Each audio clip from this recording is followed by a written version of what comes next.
వచ్చిన మొట్టమొదటి ఆలోచన ఏంటంటే ఈ సృష్టిని ఎవరో సృష్టించారు. మరి సృష్టించిన వారు ఉన్నప్పుడు దీన్ని నడిపించే వారు ఉండాలిగా. ఇప్పుడు వాస్తవ పిరమిడ్ టీవీని రవ్వదీప్తి మేడం గారి ఆధ్వర్యంలో ప్రొద్దుటూరు టీం అంతా కలిసి సృష్టించింది.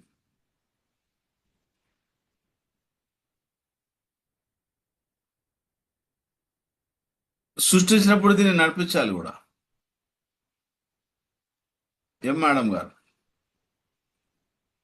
సో అలా నడిపించిన వారే దీన్ని లయం చేయగలరు. ఇప్పుడు వాసవి పిరమిడ్ టీవీని దాన్ని ఏమంటారు, డిస్కనెక్ట్ సంథింగ్ చేయాలి కదా. చేయాలంటే అది ఓన్లీ వాళ్ళు ఎవరైతే సృష్టించారో వాళ్ళకే సాధ్యం అవుతుంది, వేరే వాళ్ళకి సాధ్యం కాదు. వేరే వాళ్ళు చేయలేరు. ఏ యూట్యూబ్ ఛానల్ని ఇది చేయాలంటే వాళ్ళు మాత్రమే చేయాలి.